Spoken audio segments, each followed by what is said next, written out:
Good morning friends. So welcome to the prelims booster session. आज का पहला topic है आयुष्मान भारत डिजिटल मिशन। तो पीएम मोदी ने आयुष्मान भारत डिजिटल मिशन को लॉन्च किया है। तो इसका थोड़ा बैकग्राउंड देखते हैं पहले। तो नेशनल हेल्थ पॉलिसी जो 2017 की थी उसमें कहा था कि डिजिटल हेल्थ टेक्नोलॉजी का यूज़ किया जाना चाहिए हेल्थ सेक्टर को एक तरह से मॉडिफाई करने के लिए, रेवोल्यूशनलाइज करने के लिए। तो उसके अंदर क्या होगा कि अगर आप डिजिटल हेल्थ का यूज़ करोगे, डिजिटल टेक्नोलॉजी का यूज़ करोगे, तो एफिशिएंसी, ट्रांसपेरेंसी और सिटीजन्स का एक्सपीरियंस भी एक अच्छी तरह से इम्प्रूव होगा। अब आपको जैसे पता है ना कि बैंकिंग सेक्टर में जब से यूपीआई आया है, हमने इंटरऑपरेबिलिटी शुरू की है, तो पूरा बैंकिंग सेक्टर जो है वो पूरा रेवोल्यूशनाइज हो चुका है। तो सिमिलर एक फॉर्मेट डिजिटल हेल्थ टेक्नोलॉजी के मिशन में भी जो है वो अपनाने की कोशिश की जा गई थी, और ये सजेस्ट किया था नेशनल हेल्थ पॉलिसी 2017 ने। जून 2018 में नीति आयोग ने भी बोला कि एक नेशनल हेल्थ स्टैक नाम से एक डिजिटल बैकबोन बनाते हैं इंडिया के हेल्थ सिस्टम की। अब फिर उसके बाद उन्होंने उसका नाम चेंज करके कहा कि एक डिजिटल हेल्थ आईडी बनाना चाहिए, जिससे क्या होगा, मेडिकल एरर्स कम हो जाएंगे और क्वालिटी ऑफ केयर अच्छी मिलेगी। उन्होंने कहा कि एक पूरा हमारा हेल्थ के रिकॉर्ड्स का हमारे पास एक लॉन्गिट्यूडनल व्यू हो जाएगा, एक रिपॉजिटरी क्रिएट हो जाएगी, जिससे पूरे आपके पास एक्सेस आ जाएगा कि आपको जितनी भी अभी तक बीमारियां हुई हैं, जो आपके दवाइयां आपने खाई हैं, जो आपने लेबोरेटरी टेस्ट कराए हैं, सब कुछ एक जगह पर आपको जब मिल जाएगा, तो आप किसी भी डॉक्टर के पास जाओगे तो आपका पूरा हेल्थ रिकॉर्ड जो है वो उस डॉक्टर को देखने को मिल सकता है। ठीक है। अब सेंट्रल गवर्नमेंट जो है उसके बाद इस सजेशन के बाद काम करना शुरू किया। Ministry of health and family welfare ने और नेशनल हेल्थ अथॉरिटी ने ministry of electronics and IT के साथ मिलकर स्ट्रेटजी डॉक्यूमेंट को बनाना शुरू किया, और इस प्लान को शुरू किया गया। और लास्ट ईयर से जो है आपको याद होगा कि 6 यूनियन टेरिटरीज है, वहाँ पर इसको ऑलरेडी पायलट फेज में इम्प्लीमेंट किया जा रहा है। नेशनल हेल्थ अथॉरिटी जो हमारी है वो इसको इम्प्लीमेंट कर रही है। ठीक है। अब आयुष्मान भारत डिजिटल मिशन जो है ये एक ऑनलाइन प्लेटफॉर्म दे रहा है, जिसमें दो चीज़ें हैं, बेसिकली तीन चीज़ें हैं वैसे तो, बट दो आपके कैटेगरी में इसको हम बांट सकते हैं। पहला तो है कि आपको एक हेल्थ आईडी बन जाएगा हर सिटीजन का। समझ लो आप आपका एक ईमेल अकाउंट है, आपको जैसे मैं एग्जांपल दूं तो एक हेल्थ आईडी एक ईमेल अकाउंट की तरह है, हेल्थ अकाउंट की तरह है, जिसमें आपका जितना भी आपका डेटा है पर्सनल हेल्थ रिकॉर्ड्स का वो आप सेव करके रख सकते हो। ठीक है। ऑटोमेटिकली भी हो सकता है, अगर आप या खुद भी सेव कर सकते हो। एक मोबाइल एप्लीकेशन के थ्रू आप उसको एक्सेस भी कर सकते हो। फिर है हेल्थ केयर प्रोफेशनल्स की रजिस्ट्री और हेल्थ केयर फैसिलिटीज रजिस्ट्री। अब ये हेल्थ केयर प्रोवाइडर्स की रिपोजिटरी दे रहा है, और आप कहाँ कहाँ पर जा सकते हो, कहाँ पे आप ये हेल्थ फैसिलिटीज़ ले सकते हो, और आप जो है ये पूरा आपको हेल्थ केयर प्रोफेशनल्स की रजिस्ट्री और हेल्थ केयर फैसिलिटीज़ की रजिस्ट्री से पता लग सकता है कि कौन कौन से डॉक्टर जो हैं या आप हेल्थ केयर प्रोफेशनल्स जो हैं वो इस डिजिटल मिशन से जुड़े हुए हैं। आप इस रजिस्ट्री से देख सकते हो कौन सी फैसिलिटीज़ जो हैं वो इससे जुड़ी हुई हैं या जुड़ना चाहती हैं, वो आप इस पर देख सकते हो। ठीक है। तो आपको एक पूरा डिजिटल हेल्थ का एक प्लेटफॉर्म तैयार करके दे दिया गया है। फिर एक डिजिटल मिशन सैंड बॉक्स भी है। सैंड बॉक्स में क्या होगा, सैंड बॉक्स का मतलब क्या होता है, आपको सैंड में आप कोई भी एक्सपेरिमेंट कर सकते हो ना, तो ये भी एक प्रोडक्ट टेस्टिंग या टेक्नोलॉजी की टेस्टिंग के लिए ये डिजिटल मिशन सैंड बॉक्स भी बनाया जा रहा है। ठीक है। अब हम देखते हैं नेशनल हेल्थ आईडी सिस्टम कैसे काम करेगा। तो ये रिपॉजिटरी बना रहा है एक तो सारे हेल्थ डेटा की एक पर्सन के। अब कैसे होगा, आप जैसे ईमेल आईडी बनाते हो वैसे ही आप एक हेल्थ आईडी बनाओगे, पहले कंसेंट दोगे कि हाँ मैं बनाना चाहता हूँ, फिर नेशनल डिजिटल हेल्थ मिशन के अंदर आपको जो है हेल्थ आईडी बन जाएगा। उसको आप अपने मोबाइल नंबर, आधार नंबर के साथ बना सकते हो। उसके बाद आप जहाँ पर भी आप हेल्थ आईडी दोगे, समझ लो मैं किसी डॉक्टर के पास जाता हूँ जो इससे ऑफ कोर्स इस मिशन से जुड़ा हुआ है, जब वो जो भी मेरे को प्रिस्क्रिप्शन लिखेगा, जो भी मुझे टेस्ट लिखेगा या जो भी मेरी बीमारी के बारे में होगा, वो सारा इस हेल्थ आईडी के अंदर वो स्टोर कर देगा। फिर कल को मैं किसी और डॉक्टर के पास जाता हूँ तो वो उस हेल्थ आईडी के थ्रू, मेरे हेल्थ आईडी के थ्रू वो इन्फॉर्मेशन देख सकता है कि पिछली बार इसके कौन से टेस्ट हुए थे, क्या इसके बीमारी निकली थी, क्या दवाई इसने खाई है, सब कुछ वो इन्फॉर्मेशन देख सकता है, ताकि मेडिकल एरर का चांसेस ना हो। ठीक है। सारे टेस्ट की जानकारी, हर बीमारी की जानकारी, कौन कौन से डॉक्टर्स पे मैंने विजिट किया है, कौन सी मेडिसिन खाई हैं, क्या डायग्नोसिस हुआ था, ये सारा डेटा जो है वो इसमें स्टोर हो जाएगा। ठीक है। अब हॉस्पिटल से लेके लेबोरेटरीज, इंश्योरेंस कंपनी से लेके ऑनलाइन फार्मेसीज, से लेके टेलीमेडिसिन फर्म सारे जो हैं वो इस पे इंटरेक्ट कर सकेंगे, वो सारे इसके साथ जो है वो लिंक हो जाएंगे। तो एक पूरा हेल्थ सेक्टर जो है वो उसको पूरा ऑनलाइन करने का ये एक काम है अंडर वन प्लेटफॉर्म, ठीक है। सो अब याद रखो, ऐसा नहीं है कि आपको हेल्थ आईडी कंपलसरी है बनाना। आपको अगर नहीं चाहते तो आप ना भी बनाओ, तो फिर भी आपको ट्रीटमेंट मिलेगा ही। लेकिन अगर आप इसको बना लेते हो तो आपको ज़्यादा बेनिफिट्स मिल जाएंगे, क्योंकि आपके पास एक पूरी रिपॉजिटरी, आपकी पूरी हेल्थ हिस्ट्री जो है आप अपनी पूरी लाइफ टाइम की जो है वो इसमें सेव करके रख सकते हो, ठीक है। अब ये डिजिटल हेल्थ इकोसिस्टम से क्या होगा? अब जैसे आपने यूपीआई का मैंने एग्जांपल दिया, वही समझ लो ये हेल्थ सेक्टर में है और ये पूरा रेवोल्यूशनलाइज करने वाला है हेल्थ केयर फैसिलिटीज़ को, हमारे हेल्थ सेक्टर को, ठीक है। अब इससे क्या होगा? सिटीजन सिर्फ एक आप अपने हेल्थ आईडी को ही से ही देख सकते हैं कि उनको क्या बीमारी कब हुई थी, कौन सी एलर्जीज हैं उनको, क्या जितनी भी प्रॉब्लम हैं, क्या डॉक्टर ने उनको कब सलाह दी थी, सब कुछ वो इसमें देख सकते हैं। उनको जो है पेपर वर्क से वो दूर हो जाएंगे, वो सब कुछ अपना डिजिटल जो है वो डेटा देख सकते हैं, ठीक है। So now let us see this topic in English. Ayushman Bharat digital mission. So PM Modi has recently launched it, this Ayushman Bharat Digital Mission. So let us see the background first. So initially, the National Health Policy of 2017, it suggested that there should be a digital health technology ecosystem in the country, so as to ensure efficiency, transparency, and the citizens' experience can also be improved across public and private healthcare sector. So in 2018, Niti Aayog drafted a digital backbone for India's health system known as National Health Stack. They even refined it further.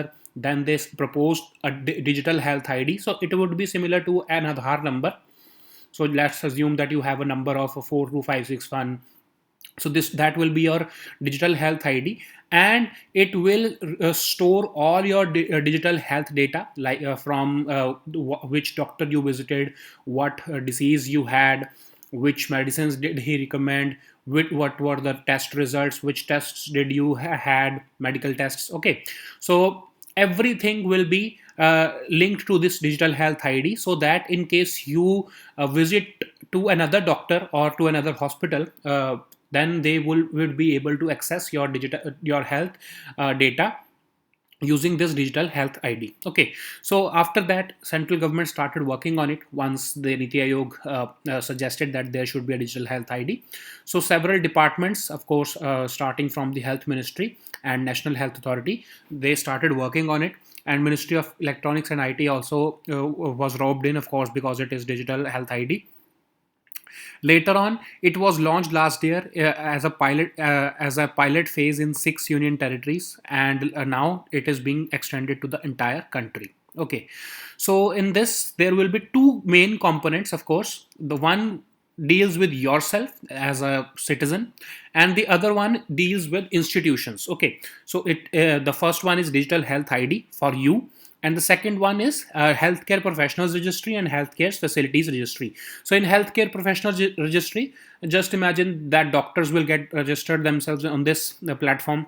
In healthcare facilities registries, the hospitals or medicine providing any institution, they will get registered on it. And the good thing is that it will cater to both modern and traditional systems of medicine. So what does it mean?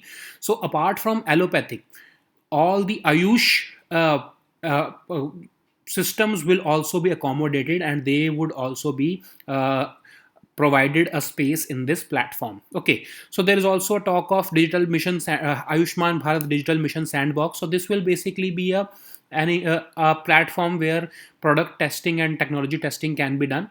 Okay, and what is this national health ID system? Like I've told you with an example. Like I went to a doctor and he diagnosed me with some disease. Okay, so just he will put all the details of my health records, what are my issues, if I have any allergies or etc., what kind of tests had I undertaken during this period. Everything will be stored in this digital health ID. So later on, when I visit some other doctors, imagine that I was visit Mumbai and then I had some issue, and when I went to a doctor there, then that same doctor would be able to access my digital health, my health data from using this health ID, so as to eliminate the medical errors. Okay, so it will be basically a repository of your health. So that's why, so some of you may have heard National Health Service of England. Okay, so it is basically designed on that thing, but of course this is digital one, and that National Health Service is kind of digital but more or less manual. Okay, so it will be basically registering all many hospitals, of course, because it is voluntary, and it is not mandatory yet. So hospitals, laboratories, insurance companies, online pharmacies, telemedicine firms, etc., all can participate in this platform, because they will get data, and they will be using this data, of course, for the benefit of us also. There will be, of course, condition based data given to them.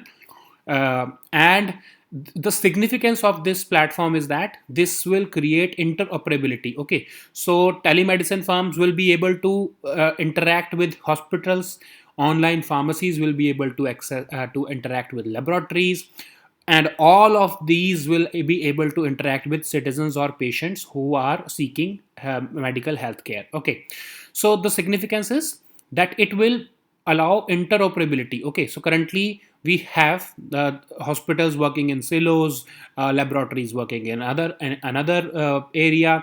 So it will be, once interoperability will be there, it will be similar to UPI. Okay, so like our banking sector has been connected through this UPI, this National Health ID will also be connecting this entire health sector industry into one single, under one single umbrella. Okay, so now let us see the next topic, which is scale.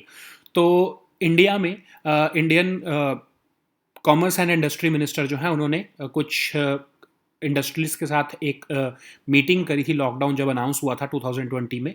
उसके बाद से जो है वो एक steering committee बनाई गई, local value addition, manufacturing और स्पोर्ट्स नाम की, जिसका नाम हम कह सकते हैं scale.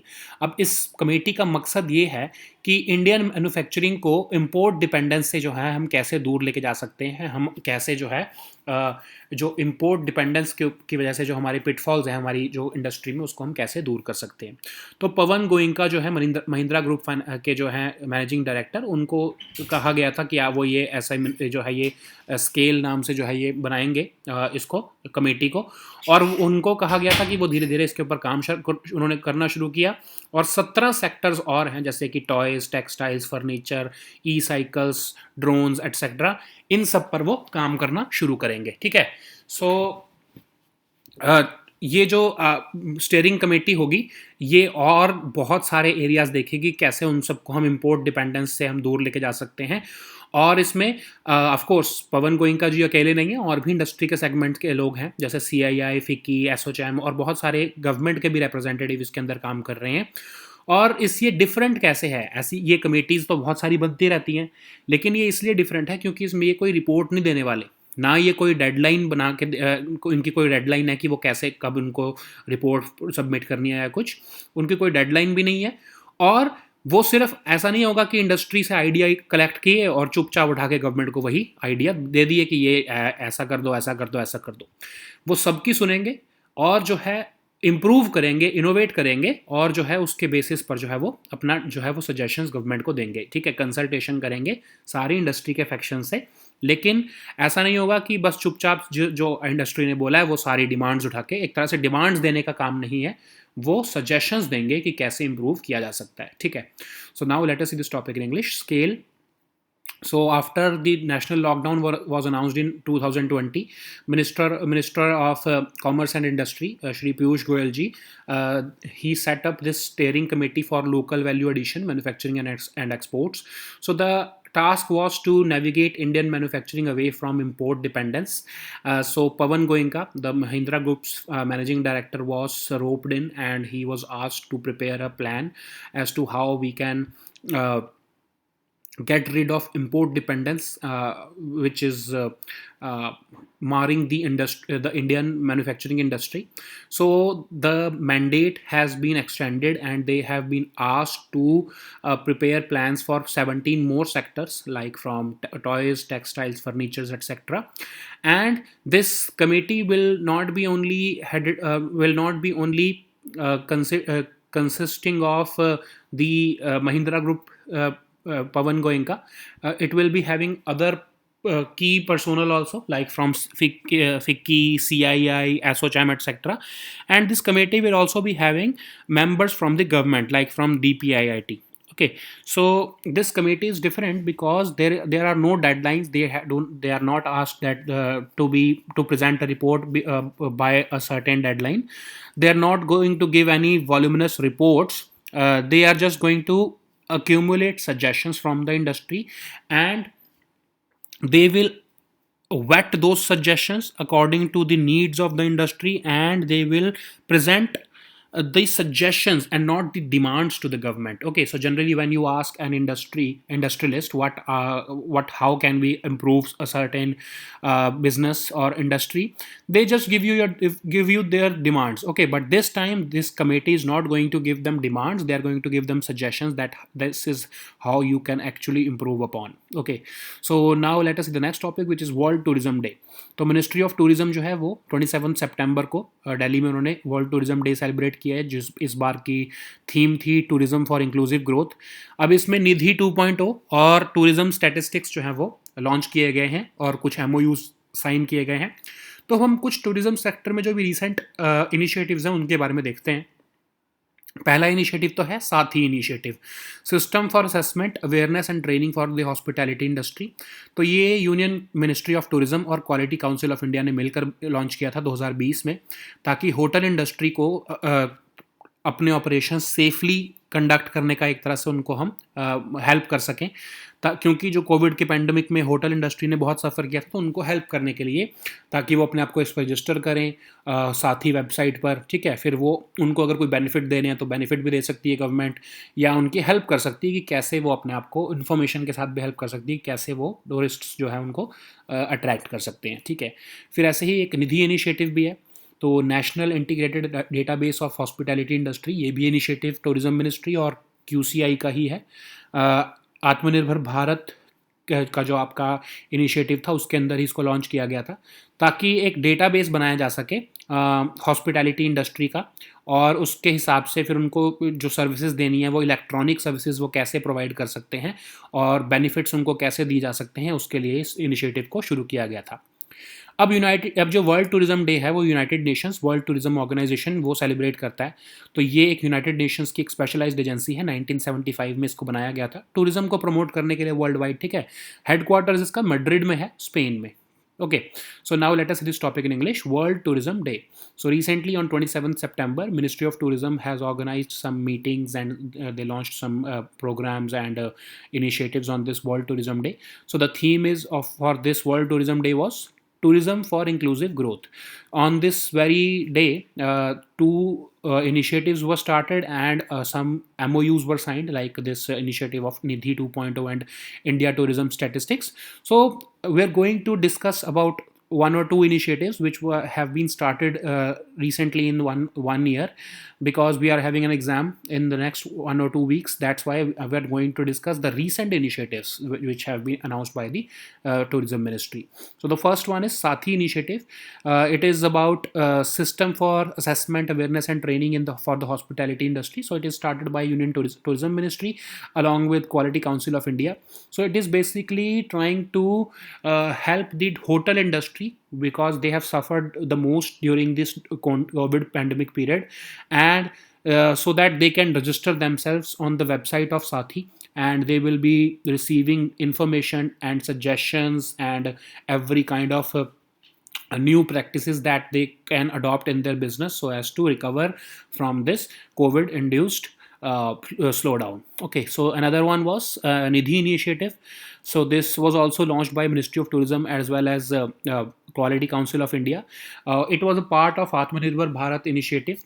So it wants to empower businesses, and it has created a database of our hospitality industry, so as to ensure that electronic delivery of uh, service various services and benefits can be given to this hospitality industry. Okay, so about the UNWTO, so it is basically a specialized agency of the UN which is responsible for the promotion of tourism.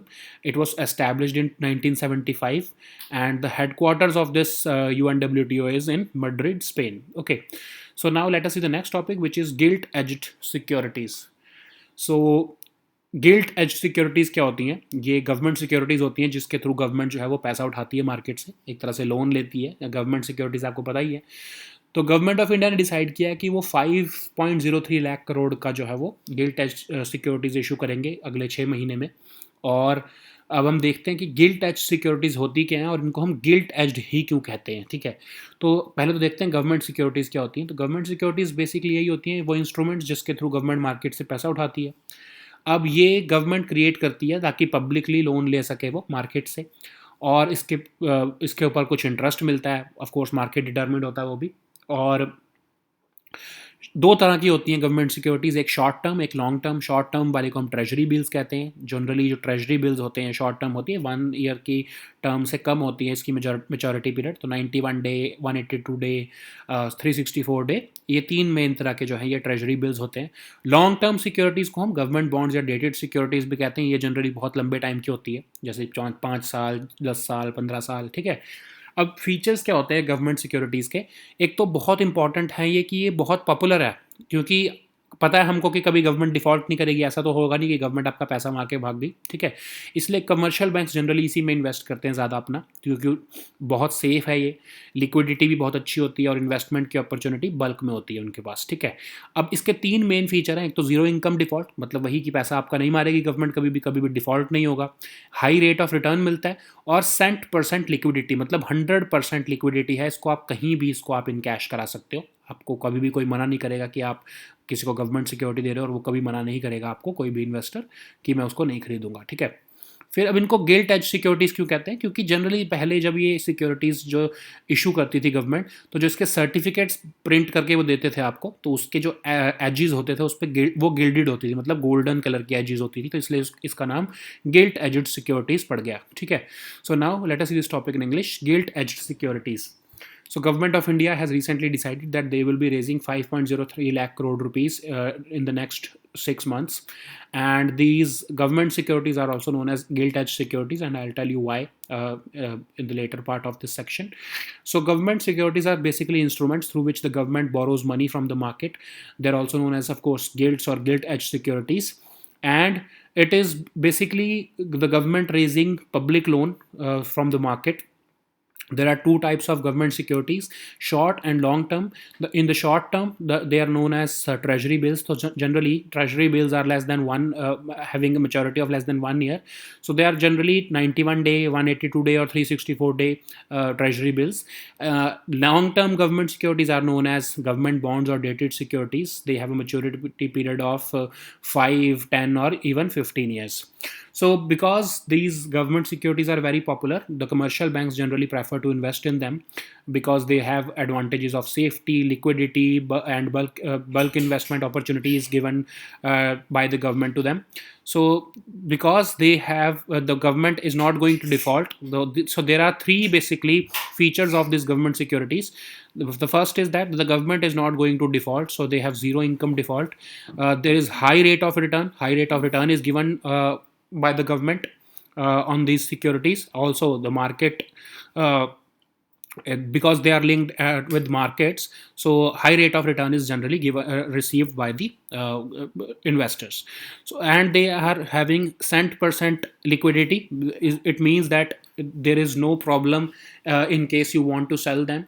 Every investor would be willing to purchase them, so it has high liquidity. You can convert them into cash anytime. Why they're called gilt edge securities? Because earlier, when the governments used to give certificates to the holders of government securities, the certificates were printed on such a paper which were having edges made of gold or gilded edges. So that's why they have been there was basically a name which started with these securities as gilt edged securities. Okay. So now let us see the next topic which is white shipping agreement. तो India और Oman ने जो है वो एक MOU sign किया है white shipping information जो है एग्रीमेंट का ये। अब वाइट शिपिंग क्या होता है कि अब समझ लो ओमान के पोर्ट से कोई शिप चलती है, कमर्शियल शिप, ठीक है, नॉन मिलिट्री मर्चेंट वेसल्स जो चलते हैं, तो वहाँ से जब वो शिप चलती है उसकी पूरी आइटनरी, उसकी डेस्टिनेशन कहाँ पर है, वो सारी इन्फॉर्मेशन जो अगर वो बीच में मुंबई के पोर्ट पे भी आना चाह रही है तो सारा उनको जो है वो इन्फॉर्मेशन जो है वो ओमान गवर्नमेंट हमको शेयर करेगी, ठीक है। अब उससे क्या होता है, हम अपने सारी जो इंडियन नेवी है या फिर इवन जो कमर्शियल शिपिंग है उनकी हम पूरी प्लानिंग कर सकते हैं कि वहाँ से एक शिप आ रही है तो उस राउट पे नहीं जाना, या जो भी आपको प्लानिंग करनी है वो आप पूरी कर सकते हो। आपको पता रहेगा कि कौन कौन सी जो शिप्स आ रही हैं वो मर्चेंट शिप्स हैं और कौन सी जो है वो मिलिट्री शिप्स हैं, ठीक है। तो ये एग्रीमेंट्स जो आपस में कंट्रीज़ करती रहती हैं, इंडिया के बहुत सारे एग्रीमेंट्स ऐसे वाइट शिपिंग एग्रीमेंट्स दूसरी कंट्रीज़ के साथ हैं, और अब इंडिया ने ओमान के साथ भी इसको कर लिया है, ठीक है। So now let us see this topic in English, white shipping agreement. So India and Oman has recently signed an MOU for the exchange of white shipping information. So, white shipping information is basically exchange of information related to the identity and movement of commercial non-military merchant vessels. So, generally, these countries, so like I've given you an example that once a commercial ship leaves from Oman or a port of Oman, then they will be sharing the information with India that such and such commercial ship has left, and this ship will be using this particular sea route, and they are destined to reach this particular destination. So according to that information we can plan ahead, okay. So these agreements are common and these agreements are signed between countries. So these wide shipping agreements have been signed by India with several other countries also, and we have recently signed it with Oman, okay. So these were our topics for today. We'll meet next time with new topics. Until then, goodbye and take care.